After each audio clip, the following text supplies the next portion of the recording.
Hi, everyone. Erica here, uh, doing a little question and reflection on some common questions that we as yoga teachers might get, or we as students might um, have about yoga and practicing yoga and yoga philosophy. So, one of those questions is, can I practice while I'm menstruating? And by extension, what about perimenopause and postmenopause? So, this is a bigger conversation than what I can get into in just the few minutes I have with you. So, I will offer some general thoughts, and then whatever kind of sticks out to you, please explore from trusted sources, and I can offer a few of those in the description below. So, as far as menstruation is concerned, those of us, women or people in female bodies that menstruate or have menstruated, there has been in yoga philosophy, which is again thousands of years old, in a different culture and in a different time, we might look at the traditional yoga text and teachings and see that there are certain restrictions as far as practices, things to do, things not to do.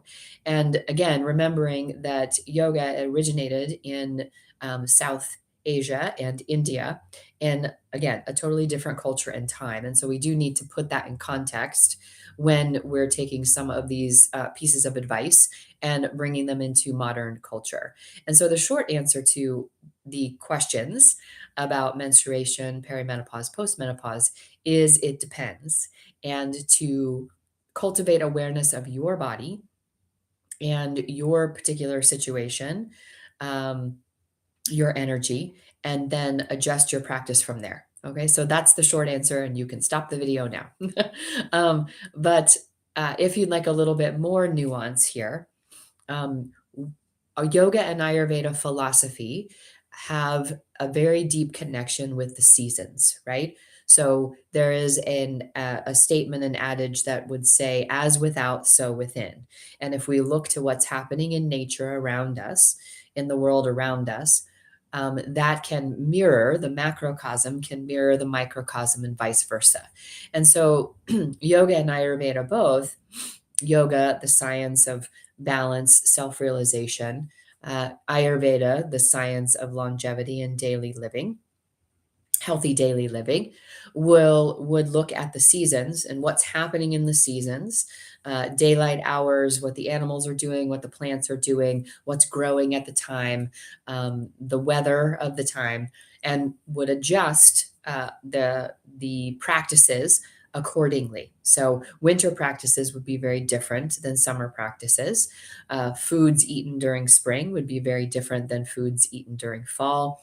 The arc of your day, the routine of your day would also wane and wax according to what was going on in the seasons, as well as with the moon cycles, which again, there is a link between, in traditional cultures, the moon cycles and also menstruation. And we can also look across the our ages, right? So our menstruating years, our pre-menstruating years, our menstruating years, are that transition from menstruating to non-menstruating and then after. And so again, this idea of as without, so within, how can we look at nature and what's happening to kind of inform what's going on with us? And so if you look at the cycles of the seasons, you can think of the menstruating time as this winter season, maybe. And so rather than ovulation, right, and that time of summer and juiciness and energy and all of the energy is moving and you're feeling very lively, and that for many of us, we can think of menstruation, this kind of releasing of the lining of the uterus, as going inward, um, as a time of maybe depletion or less energy. And so we can take a look at what's happening with winter as well as with menstruation, and adjust our practices accordingly. And so the time of menstruation might be considered the time of the new moon, if we think of that. Again, this time of going inward, this time of turning our energies, both physically, mentally, and emotionally, inward to replenish and nourish ourselves during this quite depleting time for many of us. And so what might we do in our yoga practice, getting on our mat? So I know for me, when I was in my menstruating years and practicing yoga, the day before, I would notice the day or two before I started my cycle, I would have this burst of energy. And so, contrary to maybe popular or traditional yoga philosophy, I would have this burst of energy and really want to do an active practice. Now, there are some, women or people in menstruating bodies that feel that energy wane pretty quickly before their period begins. So again, there's that kind of individual aspect of it. But the key here is the awareness of your individuality and kind of the season, if you will, that you're in and how that season affects you. For example, in nature season, some of us love summer, some of us are depleted by summer, that kind of thing. So again, noticing and cultivating this awareness, which is what yoga is about, this awareness of your own body, your own constitution, and where your energies are ebbing and flowing. And so this is where this practice of menstrual cycle awareness is very important. If you're not tracking your menstrual cycle and your energies as you go through the cycle, I would encourage you to do so and start to track and make some observations of how your energy is doing at these different points in your cycle. And for many of us, we might experience this dip, either subtle or fairly significant dip in our energy, both physically, mentally, and emotionally. We're feeling more sensitive. We're feeling like we want to withdraw a bit, retreat maybe. We might be feeling cranky. Of course, the physical aspects of cramping or headaches or nausea, aching joints, muscles, that type of thing. All of those physical and mental and emotional um, symptoms can give us a sign as to how to proceed with our practice as we're menstruating. And so, for in general, again, you take what works for you, but in general, during our period, we are looking for those restorative yoga practices, those practices that draw our energy inward, that are nourishing. Yoga Nidra, if you practice a Yoga Nidra, is very soothing and nourishing and replenishing to the body. Maybe shortening your physical practice. If you are doing an active practice and you really want to do that, maybe back off of the 60-minute practice, maybe take a good 15-minute practice, and that's enough. Yoga, another adage or statement around yoga is yoga should be, and we use should very rarely, but should be replenishing. Yoga should not be depleting. That is not yoga. If we're feeling depleted after our practice, that is not a yoga practice that serves us. And so being aware that, especially during this sensitive inward time, we want to think of what will nourish us. And again, usually that can be a restorative practice, a gentle vinyasa practice, a gentle hatha practice, a more grounded, literally on the ground practice, keeping our energy, inward and downward so that we feel supported and stable during this fluctuating time. So again, general comments on kind of yoga philosophy and practice, and you'll want to take what works for you, but really being in tune and taking responsibility of what works for you and your body rather than going against it or what you feel culture is telling you you should or should not do. And a specific example of this is there has been a traditional idea of you should not do inversions, right, when you're menstruating, because the energy, the general energy in the body is moving downward and outward, and inversions, putting the feet or the hips above the head, moves that energy in the opposite direction. That said, you know, I would say again, go with your energy. Restorative inversions, say legs up the wall or a supported bridge, may be very soothing and helpful for some of us. The more active inversions, headstand, shoulder stand, handstand, those types of things, may be a little bit too invigorating and depleting for many of us. But again, it's really you kind of testing things out and seeing what works for you. So again, menstrual cycle awareness, very important just to cultivate an awareness, a knowledge of your energy ebbs and flows throughout your cycle, and then choosing, becoming knowledgeable, working with a teacher, for example, that can support you in adjusting your yoga practice so that it works for you rather than, again, this modern Western society of 24/7, we have to stay at the same level all the time. That's really not how the female body works or has ever worked. And we can honor that, and uh, we can be very, not proud is not the right word, but again, honoring that, that there is a cycle and an ebb and a flow to energy, and that's good. We don't want to be at, the steady pace all the time. We don't need to be. We're not machines, right? We're humans. We are a part of nature, and we can use the knowledge of nature in our bodies to adjust as we need to. It's healing, it's balancing to adjust and to ebb and flow. Think of the tides, right? Think of the sun as it moves through the seasons. Think of the moon phases. These are all beautiful ways that we can look outside to kind of see, yeah, we're part of this nature, and we can ebb and flow with our body's circadian rhythms and cycles as well. So if we think about yoga as replenishing, that's a primary goal and not depleting. What about when we get into perimenopause? And so you're aware that perimenopause is that 5 to even 10-year span before you reach your final period, where the hormones start to shift and estrogen, estradiol specifically, starts to withdraw.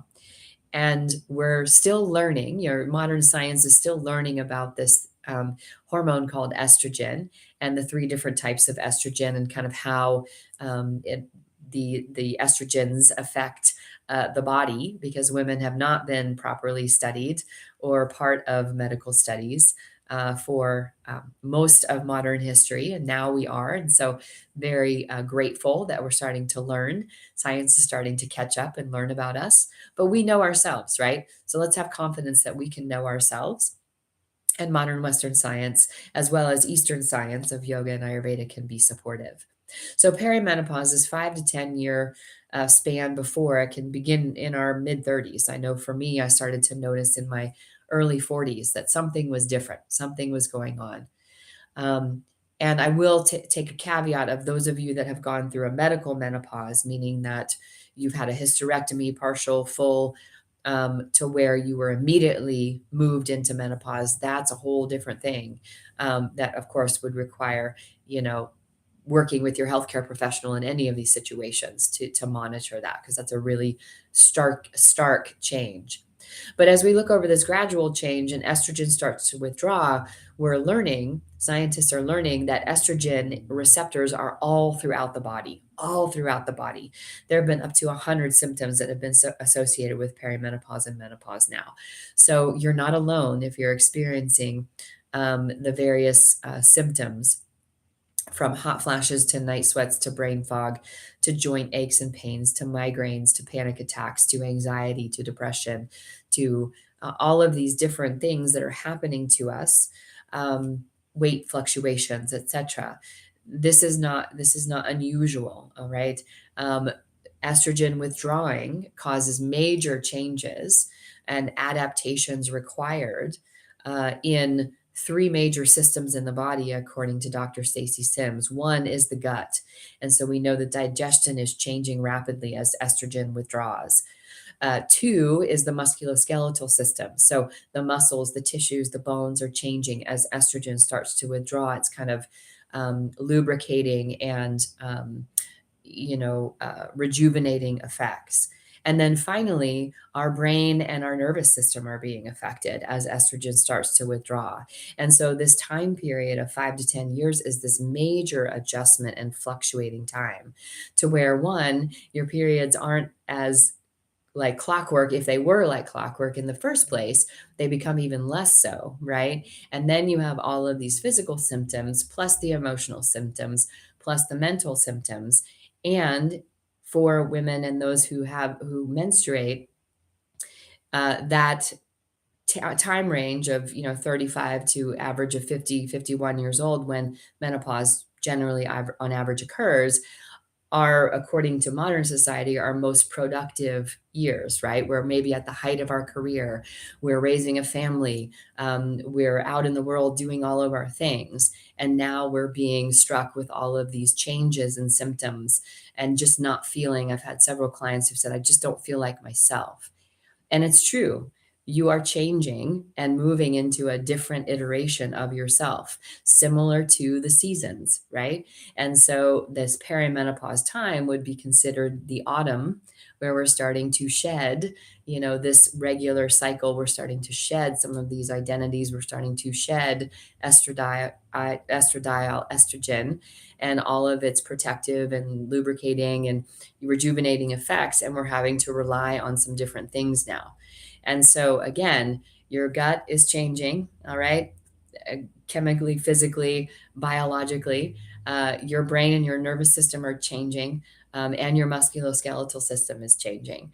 And so, give yourself some grace, I would say, first of all, in knowing that this is real. Your symptoms, what you're going through, is real, and you deserve support from all the sources you can find it from. And yoga and Ayurveda can be one of two of those sources, right? And so, putting that all out there, knowing from my own journey through perimenopause that it was a ride and still is a ride, and seeking support and making sure that what you choose in practices and routines supports you rather than what someone else, even myself or another teacher, says you should or should not do. Okay. So, with that, take a breath in and out and know that you have the agency. You are the architect of your life, and you deserve the support to move you through this time, because it is a fluctuating time and we all need community and practice and support. So, what does that have to do with our yoga practice in practical terms? Well, again, similar to that time of menstruation where there's this up and down and up and down, uh, perimenopause is going to be a time of just constant checking in and being curious, rather than waking up and saying, this is my workout today, or this is my yoga practice today. Being able to wake up and say, how am I feeling today? Even moment to moment for some of us. I know I would feel great in the morning, and then by afternoon, I would be depleted. And so, um, moment by moment, asking the question, how am I feeling today? No, how really am I feeling today? Right? Am I feeling like I should do this X, Y, or Z yoga practice? Or can I go with what my body really needs? And this is a time of great stress in the hormones and the rebalancing in that. And so, what practices will nourish you? What practices will offer replenishment and balance? We're in this sympathetic drive, this kind of fight or flight mode with all of these ups and downs. And so, how can we dip into that parasympathetic, that rest and digest, learn, replenish, grow part of our nervous system? That's much harder to do, much more challenging in this time of life of perimenopause.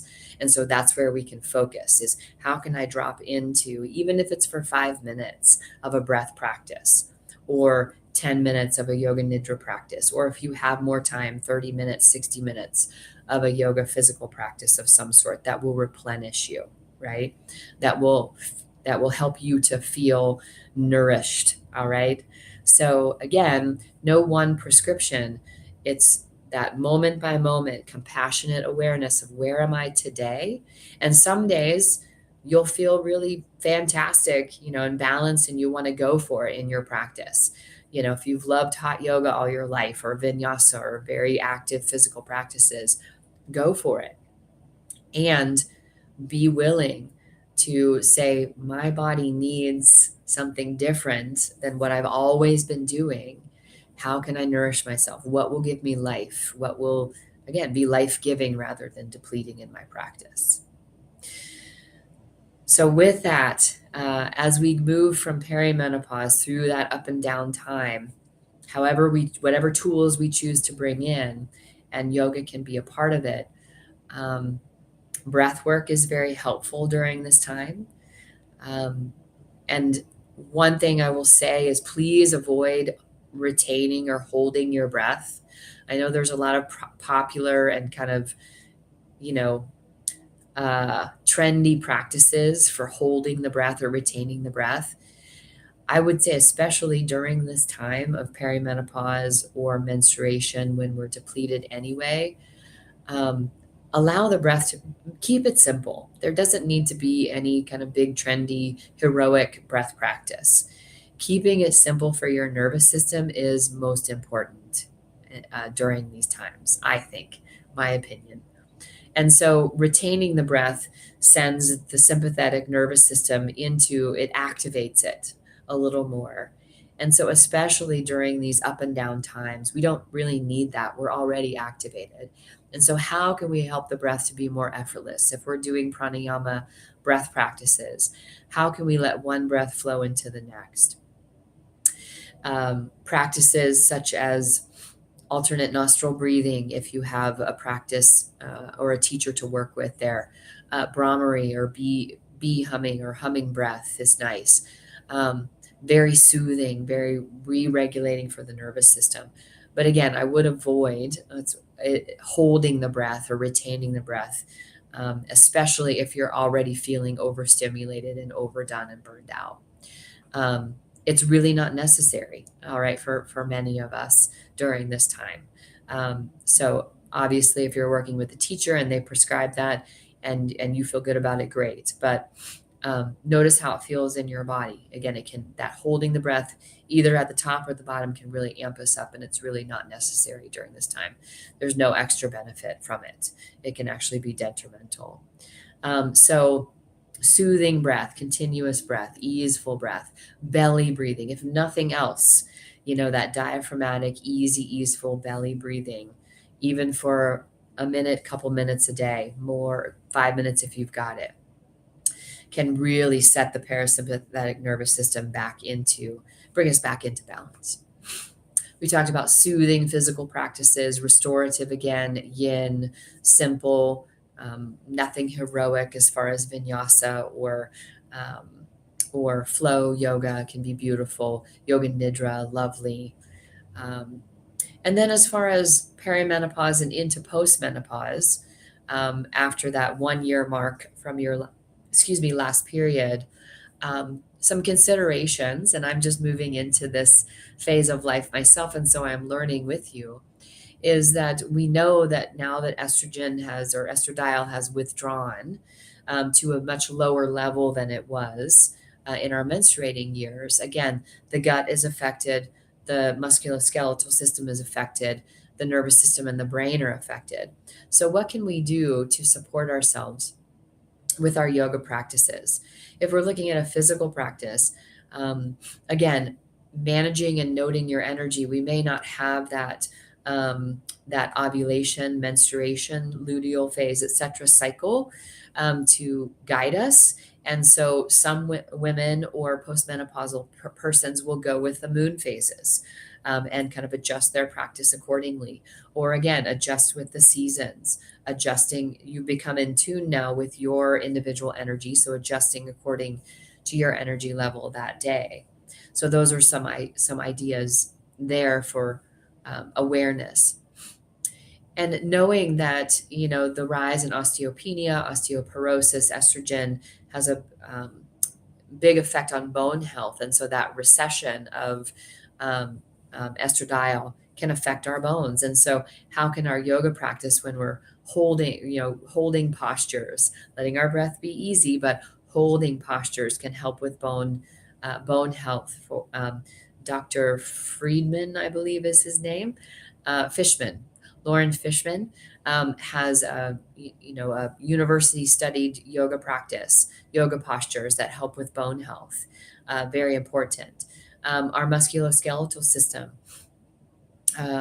skeletal system, and then with the musculature, how can we work with, postures that make us feel strong, the warrior poses, for example, or if we're doing chair yoga, there are strengthening and toning exercises or movements, postures in yoga that can be helpful to help tone the muscles and the bones.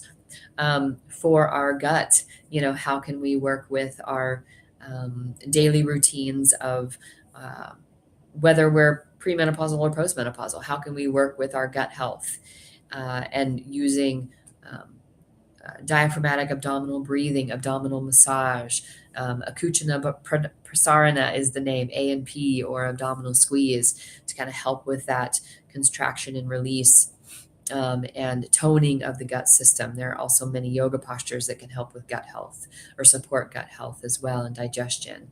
And then with the nervous system and with the brain, how can we have some novel movement? Yoga is wonderful in that it offers us novel movement that we don't normally perform in daily life, and so that can keep the brain active, and the neuroplasticity, our ability to adjust and adapt, can be very helpful in our yoga practice, working with the postures, and with our nervous system. Again, our sympathetic drive is a little bit more online due to the recession or the withdrawal of estradiol, estrogen.